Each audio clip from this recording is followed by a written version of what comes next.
Not one person that I met in rehab expected this outcome for their future. Not one person had this in their plans, and I know I certainly didn't.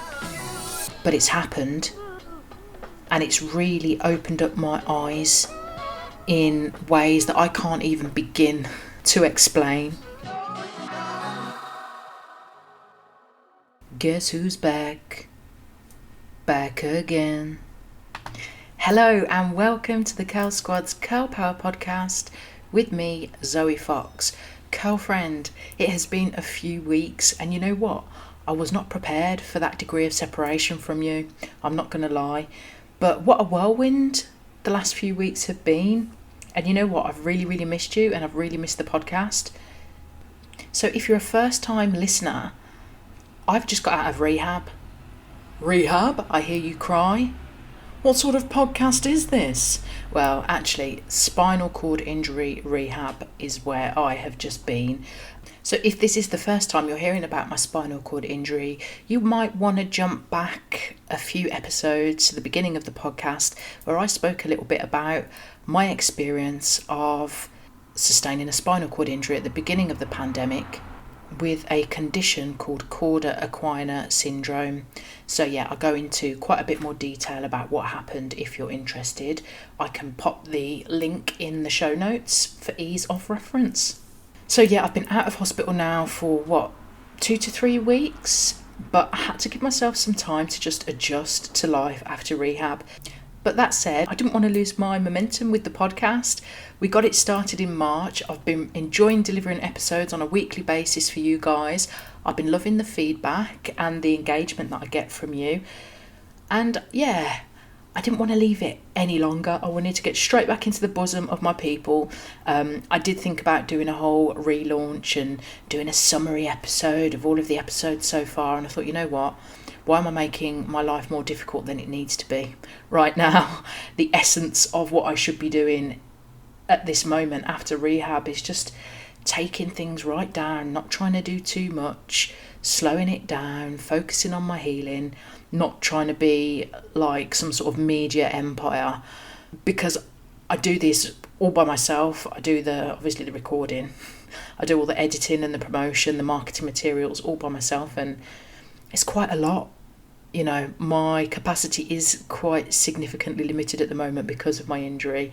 So it's a lot to do. So I don't really need to be giving myself any extra work. It's not that I don't want to give you my absolute utmost best, because I totally do.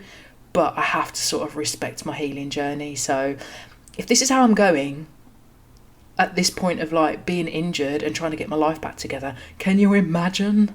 Can you imagine how things are going to be when I'm like feeling a bit more like myself again? If that's ever going to happen, I don't know. But like, you know, when I've sort of got over some of the trauma of this stuff and I'm like firing on all cylinders, I'm going to be a force to be reckoned with, guys. So this has been a really good exercise in just seeing what I'm capable of doing when the chips are down. So I'm quite proud of myself. So tell us about your rehab experience. I can hear you calling in the distance. Okay, let's get into it. So if you are familiar with my story, you will know that at the beginning of May, one of my friends set up a GoFundMe campaign to try to help to raise some funds to get me some vital support that I've been needing so desperately after my injury that I hadn't been able to access due to COVID. Everything got locked down, didn't it, in the wake of COVID? So I was left here with this new injury and without any help and support. So my friend was like, you know, we can't be having this. We need to get you some access to some stuff. So let's set up this GoFundMe campaign and see what we can do to help you, which she did. And the response was absolutely amazing. Like, I'm still totally blown away by everybody's kindness and generosity. And if you supported that campaign in any way, whether it was through sharing, through donating, just through sending good vibes out into the universe to me, trust me, I really appreciate it. So this campaign got some momentum. It was getting shared about on social media. Off the back of that, the local press picked it up. So my story featured in my London news. And then from there, it was also featured in the Mirror, so in the national press, and in the Daily Mail as well. So that was crazy to see my little head flying about the internet.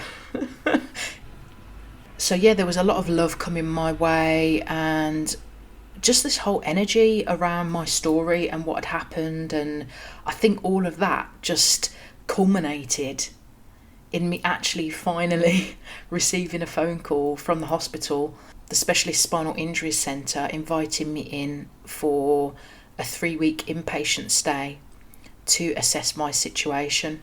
So I'm not going to lie, I was pretty anxious about it. 3 weeks away from my family, 3 weeks away from my daughter, my 2-year-old, 3 weeks away from my husband. Yeah, you get the picture. I said it, didn't I, when I said 3 weeks away from the family? So yeah, I wasn't exactly excited at the prospect. And to be honest, I felt quite rejected by the health service, because I've been desperate, as I say, for a year to have some help, some input, some insight as to what was going on with my body as a result of this injury. So I was supposed to originally go into rehab in January, but then we had that second lockdown coming in the UK, which meant that rehab got cancelled again. So I was really, really upset about that. Then I had a call to say that, yeah, it wasn't going to happen, but they'll keep me in mind. So then I made a follow-up call about a month or so later to then be told, oh, I'm sorry, we're having to prioritise newly injured people. I was like, oh, really? Thanks. What about us guys who were injured at the beginning of the pandemic and have been left without any help and support? So that was a hard pill to swallow. So yeah, when they did finally call, I was like, well, I don't want to go anyway. Yes, you do. Stop being an idiot. My husband was like, yeah, you're absolutely going. And my dad shared the same sentiment. And I was like, yeah, okay, I do need to go, don't I? But in some weird way, because I was left by myself after my surgery to sort of like face the condition, it's like, well, I had to convince myself that I was all right and that everything was okay, and perhaps it wasn't that serious, because it was over a year, 12, 13, 14 months without any professional input after injury. So I sort of got so used to coping by myself that I was like, oh, well, it can't be that serious, can it? Well, one of the biggest, most burning questions for me about my stay was, am I going to be in a room by myself? Because the prospect of having to share with a bunch of strangers after I've been in like isolation for over a year was not exactly filling me with joy and excitement.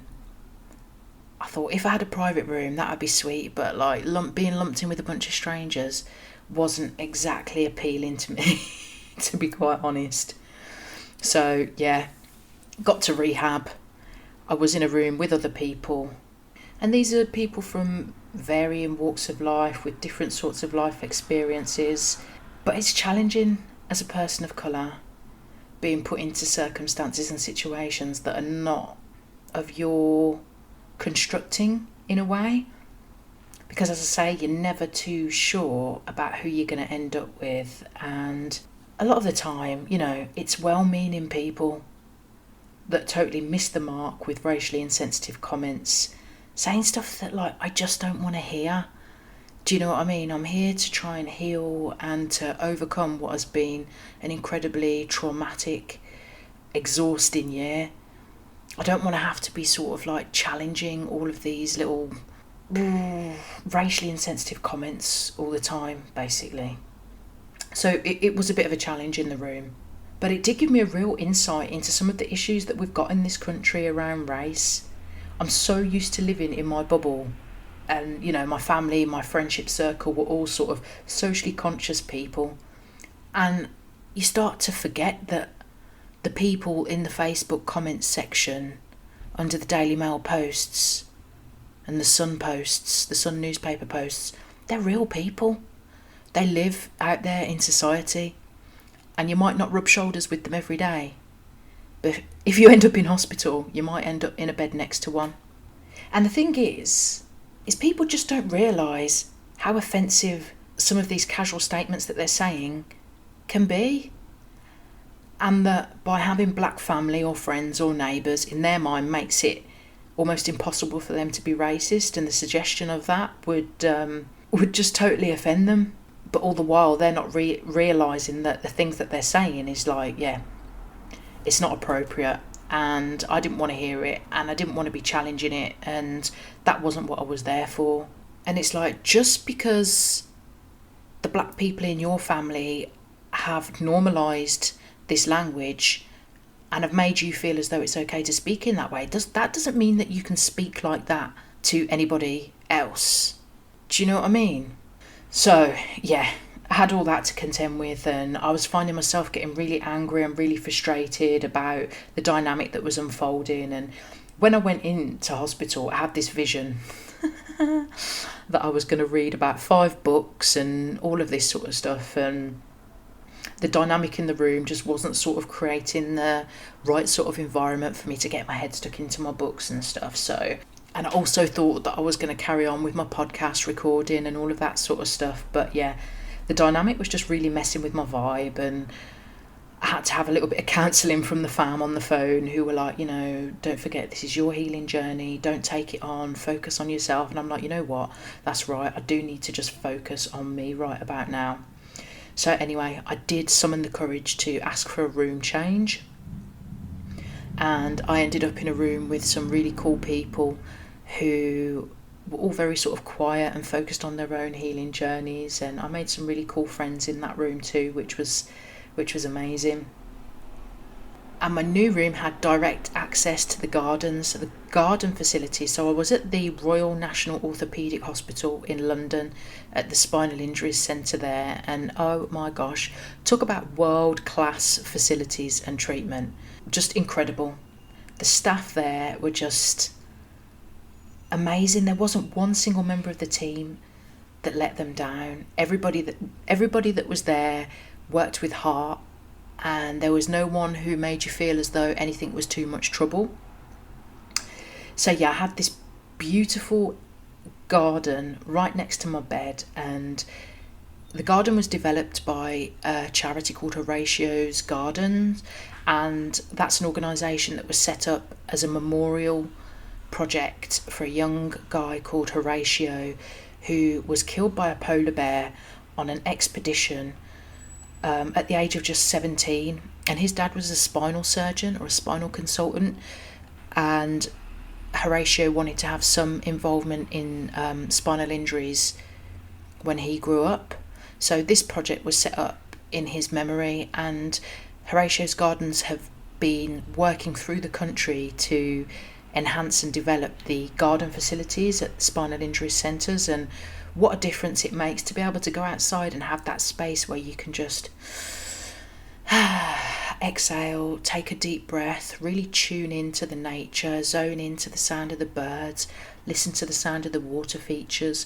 In the 3-week stay that I was there, I got to see different plants, you know, come into their peak and then die off. Just this sort of movement through the garden, like the tulips, and then it was just incredible. And that's all looked after by the head gardener there, Ashley, who's an amazing guy who's doing really incredible things actually. And to see a person of colour in charge of the garden was really powerful as well. So shout out to Ashley and shout out to Tracy, who also ran workshops for Horatio's Garden. So I got to do things like making a teddy bear for show and making some lavender pillows and getting on the sewing machine. I got to make some jewellery out of glass and stuff, and all really important activities that help you to just stay really present in the moment and not thinking about everything else that's going on, but just really focusing in on the activity, which is really important to have that time for your mind just to get into the present. In addition to that, I had a real solid schedule of physio. So physio was something that would happen every day. So we'd wheel down to the gym and have a session there, and I was doing different things. So like working on my balance, working on my core. I was doing some sort of practice walking and stuff with different walking aids and getting a feel for that. And the physio that I was working with there, Kirsty, was fantastic. I got to do some work with Victoria, who was my occupational therapist, and that's thinking about working from home setup. So at the moment I'm sitting on a chair that's really uncomfortable, on a desk that isn't functional. So one of the things that GoFundMe is going to allow me to do as well is invest in some decent seating equipment, because at the moment I can't sit for very long, very comfortably, which is one of the biggest challenges of keeping this podcast flowing, is because to edit and to record, and I just don't have the budget to get an editor at the moment, so I am doing it all by myself. So trying to make my work desk set up as comfortable as possible is really going to help me to re-engage with work again and get back into all of that. So Victoria was fantastic. I was also able to participate in sports. We did stuff like table tennis, boccia, bowls. And actually, shout out to Martin, who was leading our sports sessions, and Victor. He says I've got a bit of a flair for the old bowls, so he told me to keep it up. So you never know, you might see me competing in the next Paralympics in bowls. Actually, I don't know if it even is an Olympic sport, but you know what? With practice, you never know. You might see me. You might see me yet. We also had psychology appointments, which gave us the time and space to talk through, for me to be able to talk through my experience and talking about resilience and sort of allowing myself to exhale and be vulnerable after a year of really having to sort of soldier it, to keep myself going. We had bladder and bowel management groups where we were able to sit in groups and talk through issues of bladder and bowel, because almost everyone with spinal cord injury is impacted in some fashion with regards to bladder and bowels. We also had peer support sessions, so those were all done by Zoom because of COVID. Obviously, we can't all get together, but those are people who are also injured but are further down the line in their journey, and it's quite inspiring to see how they've adjusted to their lives, and we're able to talk through our issues and stuff with them, and that was cool. And the group sessions were really good to get, for getting to meet other people. And one of the things that really sort of strikes home is just hearing everybody's stories and getting a sense of who they were before their injury and what brought them to that point, what caused their injury.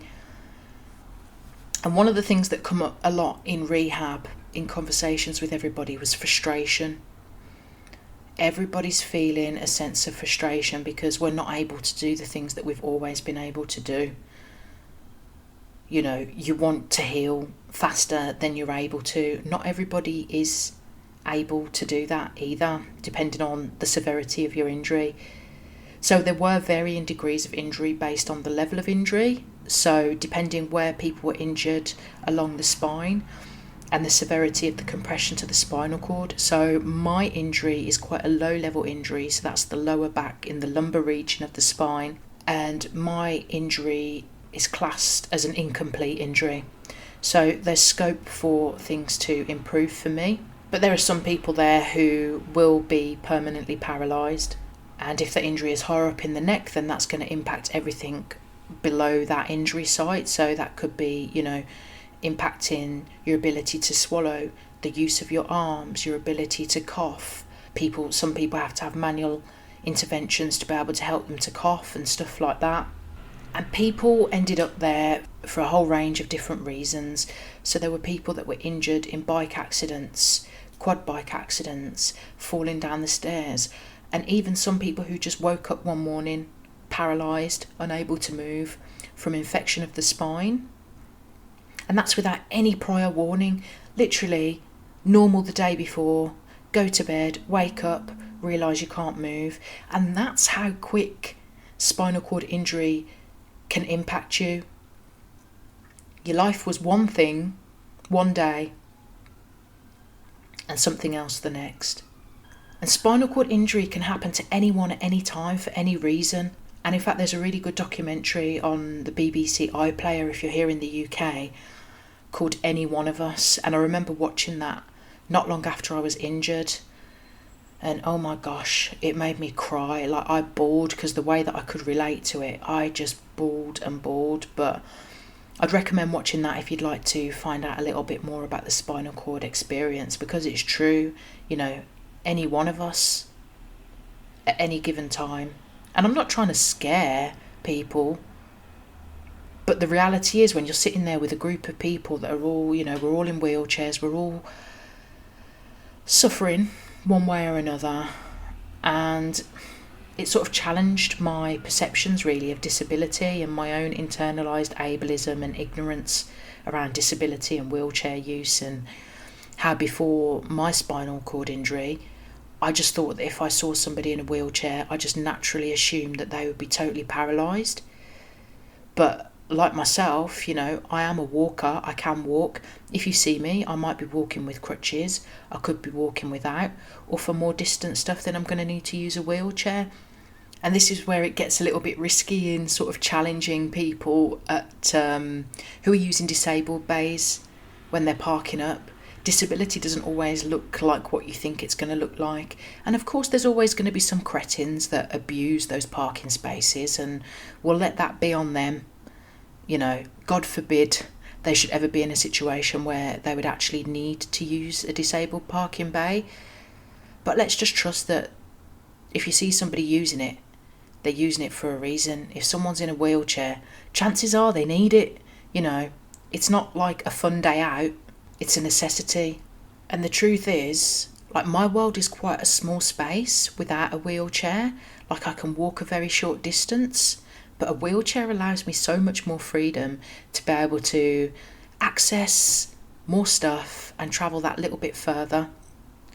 And I think representation really matters, and disabled voices need to be heard, because it's easy to not have to think about disability if you don't have to, and if you don't know anyone that's disabled and it's never really touched your life, it's easy to stay ignorant about it. But as I've just said, this can happen to anyone at any given time.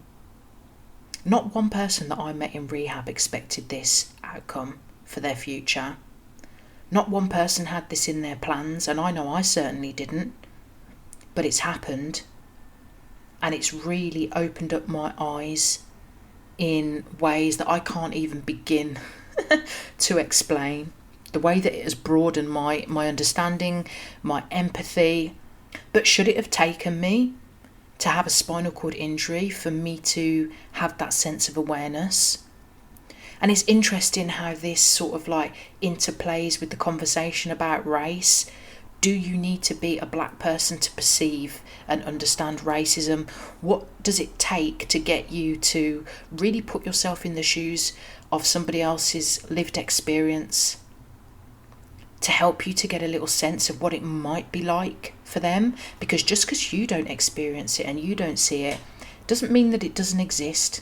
So what can we all be doing to try and do a little bit better, to think outside of our own experience and into that of others? I remember seeing a meme on Facebook a little while ago, and it was essentially saying that this woman was gross because she had stains on her trousers. She was wearing sort of beige coloured trousers with what looked like, feces stains at the back. And I'll be honest, I judged her. I judged her in that moment, thinking, nasty, how's she out like that? But the truth is, that could have been me. That could be me now. When the bowels want to fire off, they'll fire off. That woman could have been in the supermarket where this picture was taken, trying to buy some stuff to clean her up because she's had a bowel accident. But what would life look like if we were all a little bit less judgmental and a little bit more empathetic? Because each of us were out there living our best lives until spinal cord injury brought us to this space, and it's real humbling. There was something really special for me about being with a group of people with the same sort of injuries, because there's stuff that's really quite embarrassing about spinal cord injury, and stuff that shouldn't be, because it's all normal bodily functions. But it's society, isn't it? It's society with its big judgy finger, making us feel a way about certain things. But I'm not doing it anymore. I'm not going to carry shame about this injury. It's something that happened to me, and I'm proud of who I am. And I might be more prone to having bowel accidents now than I was before, but it is what it is. Why should I carry shame? Why should I be embarrassed about that? Nobody should. And the beautiful thing about sharing space with other spinal cord injury people is that we could just have these really sort of candid conversations about what it's like to live with bowel damage, bladder damage, sensation damage, and all of that sort of stuff. So on the day of my departure, my consultant came to see me and he said, people live with diabetes and you'll come to live with this too. You've got the tools in place, you've got the medication and stuff in place to help you learn to live with it. So now it's just about finding a new way of being with the knowledge that I've got. And I feel so privileged that I was able to have this 3 weeks in such an incredible place, meeting some really amazing people. And what's really exciting for me now is that, again, thanks to this GoFundMe campaign, is that I'm going to be able to continue with the good work that I started in rehab. And I've already been able to book in 48 sessions of clinical exercise at a centre near me. And in the few sessions that I've already had, because I've already started, I've had like 3 sessions, I'm already feeling the benefits of those. Just being more mindful about my movement, more confident about my movement, knowing how I can engage different muscle groups now to help to protect my back and stuff. It's really exciting, and the prognosis is looking good. It's going to take some time, it's going to take some work, but this is another really important thing to remember, is that, as I sort of alluded to before, spinal cord injuries vary. Some people have complete injuries, which are at the more severe end, so the chance of their legs starting to move again are less likely, for example, compared to my injury, which is an incomplete injury. So there is scope for me to progress. So don't think that just with hard work and good intention, everybody in a wheelchair is going to be able to miraculously get up and start walking. Hallelujah. That isn't the case. But in my case, with my injury and my prognosis, the outlook is positive. So it's going to be, in some ways, like I'll be like a jar or a jug that got broken and glued back together. There'll always be some sort of vulnerabilities there, but I'll be able to function as a whole unit. So now this is where the next phase of my journey begins, and that's a phase of acceptance, a phase of surrendering, adjusting, faith, hard work and patience, because it's not going to happen overnight. It's going to take time, and that's the biggest thing that I'm learning. I'm having to really think about how to slow things down and just to get present again, just to take the time to be more present and just do the best that I can do in that moment. And that's all I can do. So with that, I'd just like to say thank you to you for listening. Thank you to anybody that has supported the podcast, shared the podcast, shared the GoFundMe, donated to the GoFundMe, to all of the incredible members of staff at the Spinal Injuries Centre in Stanmore. So that's Kirsty, Sandra, Tina, Patience, Victoria, Victor, Loretta, Bianca, Charlotte, Mr. Desai, Martin, Bernie, Amanda, Esther, Luke, Raluca, Halia, Lynn, Sean, Eileen. You guys, your care, your knowledge, your time has made such a difference to me. I'm so grateful to the National Health Service for giving me the opportunity that I've just had. So, here starts the next chapter. If you enjoyed this episode, please do rate, review, and make sure to subscribe. You can follow me on my personal journey over at zoe.e.fox on Instagram, or you can follow the page of the podcast, which is at the Curl Squad on Facebook and Instagram, also on Twitter. I'm going to get back to my guest shows real soon. I've got one ready to edit and get out to you, and I'll be lining up some more guest interviews to bring to you too. But in the meantime, sending you big love. Till next time.